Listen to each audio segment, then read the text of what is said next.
Welcome to This Explainer. You know, you are alive right now, sitting here, watching this, in large part because your ancestors were surprisingly good at not dying from injuries that absolutely should have killed them. Today, we're turning back the clock. We're going to look at the ancient world not as some primitive era, but as a high-stakes survival scenario.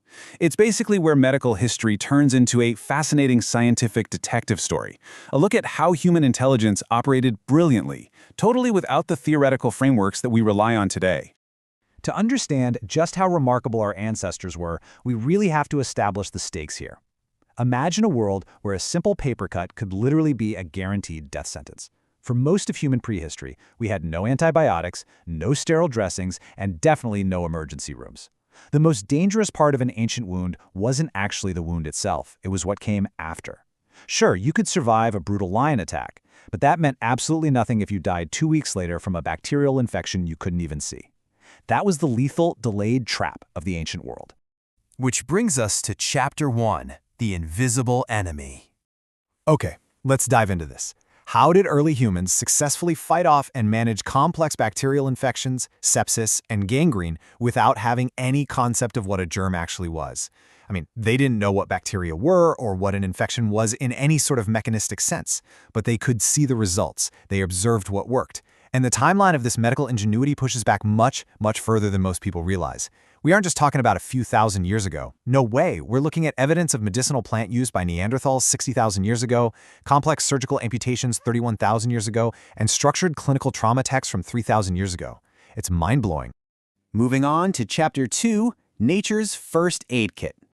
To really grasp the origins of medicine, we have to realize that using the environment as a medicine cabinet is an ancient instinct. It's inherited from our deepest evolutionary past, completely predating modern humanity itself. Just look at the behaviors we see in modern primates. Chimpanzees have been filmed actively self-medicating. When they're infected with intestinal parasites, they specifically seek out and consume the leaves of the Vernonia amygdalina plant. This is a plant with zero nutritional value, but it has documented antiparasitic properties. They even apply chewed plant material directly to wounds. And we see this exact same instinct 60,000 years ago with Neanderthals at the Shanidar cave site in Iraq. Researchers found pollen from plants like yarrow and ephedra directly next to a burial site. These are plants with genuine, documented medicinal properties. So imagine having a severe, bleeding wound and packing it with dense spiderwebs or thick, sticky honey. I know it sounds like total folk superstition, right? But pure empirical observation led our ancestors to genuine biochemical solutions. Take spider silk. It's naturally rich in vitamin K, which directly aids in blood clotting, and it's antimicrobial. Honey creates a hyperosmotic environment that literally draws water out of bacterial cells to kill them, all while producing hydrogen peroxide as a byproduct.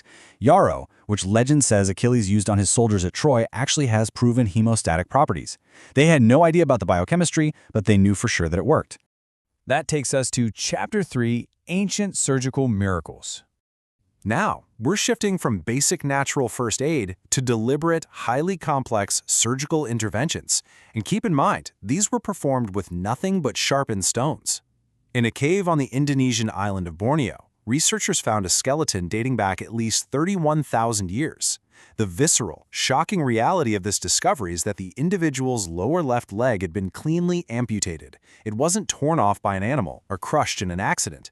No. It was surgically removed with a sharp stone tool by someone who clearly understood human anatomy and knew exactly where to cut to prevent fatal blood loss. And the most staggering part? The bone shows clear evidence of healing. That means this patient survived the surgery and lived for years afterward.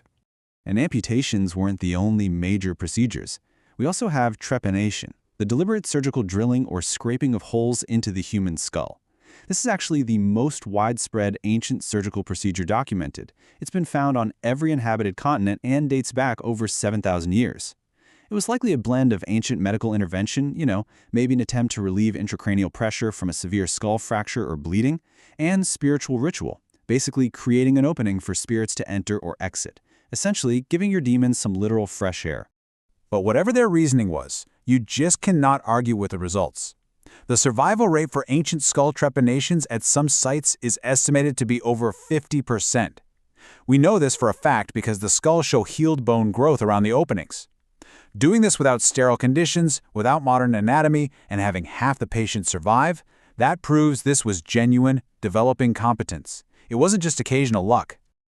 Here we are at Chapter 4, Managing Pain and Cleanliness, which naturally brings up a crucial question. How do you perform brutal surgery with stone tools on a conscious human without anesthesia? Well, the answer is they didn't. Now, what's really interesting about this is that ancient healers absolutely did possess a deliberate toolkit of consciousness-altering anesthetics. They weren't just hacking away at fully alert patients. They used willow bark, which contains salicin, that's the exact precursor to salicylic acid, or what we call modern aspirin. They used mandrake root, which contains scopolamine for its genuine sedative effects.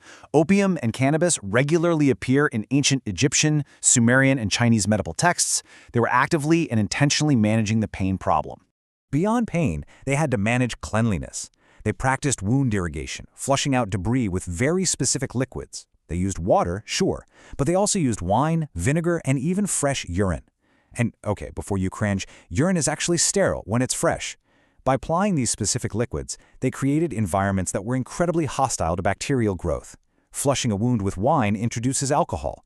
Vinegar introduces high acidity. Again, they couldn't articulate the complex chemistry behind it, but it's an absolute masterclass in brilliant empirical observation. And all of this highly specialized knowledge regarding pain and cleanliness wasn't just random guesswork floating around out there. It was carefully held by shamans and specialized practitioners, passed down systematically from master to apprentice, and eventually it was codified into structured medical texts. Take the Edwin Smith Papyrus from ancient Egypt, dating to around 1600 BCE. It is essentially a medical textbook. It describes 48 surgical trauma cases with incredible clinical detail, diagnoses, treatability assessments, and follow-up observations that a modern trauma surgeon would instantly recognize today. Which brings us to Chapter 5, The Empirical Legacy. So as we bring this narrative home, the crucial point is to recognize that this ancient observational science laid the exact, unbroken foundation for the modern emergency rooms we rely on to keep us alive today. Modern medicine did not replace ancient wound treatment. It simply provided the mechanistic explanations, the why, for what our ancestors had already figured out through thousands of years of trial and error. Think about this loop. They observed outcomes, retained what worked, like honey and willow bark, quietly discarded the failures, and accumulated this life-saving working knowledge across generations. And this brilliantly illustrates an incredible realization. They were fighting bacteria without knowing bacteria existed. They managed a profound, fundamentally human cognitive achievement. They got the right answers without having the right explanations. Sure, they lacked the microscopes and the whole concept of germ theory, but the sheer attention to detail allowed them to win the fight against infection often enough to keep our species alive. But there's one final piece of the puzzle here that we absolutely cannot ignore: the power of social support. Think back to that 31,000-year-old Borneo amputee. That individual did not survive just because the surgery was clean. They survived because their community fed them, protected them, and cared for them for years while they were vulnerable. Social care and community support have always been, and definitely still remain, a vital, deeply embedded medical intervention. Humans are social animals, and keeping each other alive is just what we do. As we wrap up, I want to leave you pondering this. You are the endpoint of a long, unbroken chain of empirical survival running from a prehistoric cave directly to your modern life. Every treatment that worked, every healer who taught an apprentice, pushed the system forward so that you could be here today.